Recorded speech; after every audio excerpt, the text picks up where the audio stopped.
မင်္ဂလာပါရှင်ဒီနေ့မှာတော့သမင်းမိန်စင်မဲ့အပြင်ချက်ရတာလေးလွယ်ကူပြီးအသားနုဤနေစင်မဲ့ဝက်ချီတော့ချင်းဆက်ဟင်းချက်နည်းလေးကိုမျှဝေပေးသွားမှာဖြစ်ပါတယ်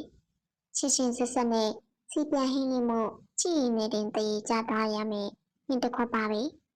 အရင်ဆုံးလိုအပ်တဲ့ပါဝင်ပစ္စည်းလေးတွေကိုကြည့်လိုက်ရအောင်ရှင်ဝက်ချီတော့ချက်တောင်နေချက်တောင်ဖြူမြေသီးချောက်မကြီးမဲ့စားနဲ့အနနွေးမို့တို့ပဲဖြစ်ပါတယ်ရှင်ပထမဆုံးကြိုတင်ပြင်ဆင်မှုအနေနဲ့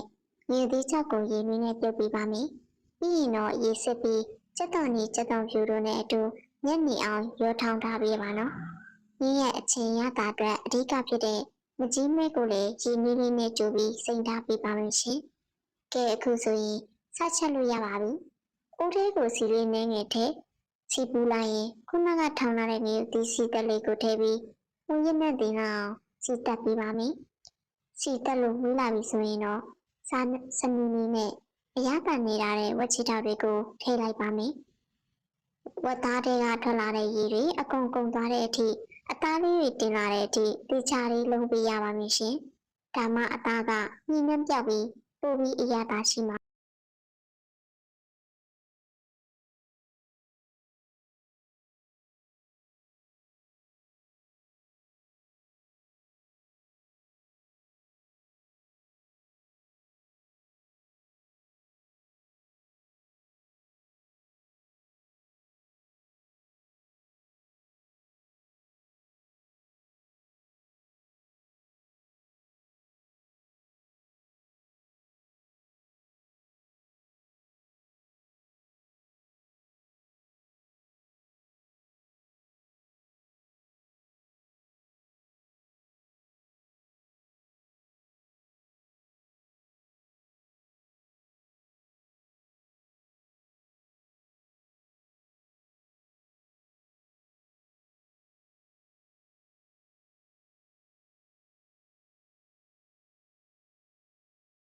ပါ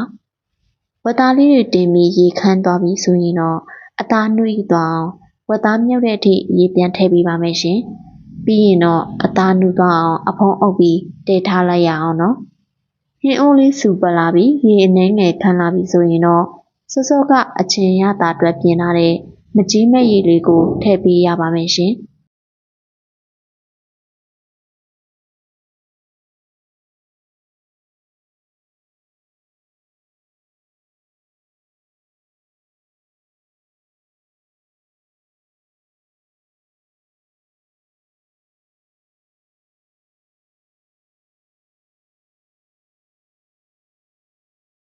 မကြီးရေထည့်ပြီးအရသာလည်းအနေတော်လောက်ရပြီဆိုရင်တော့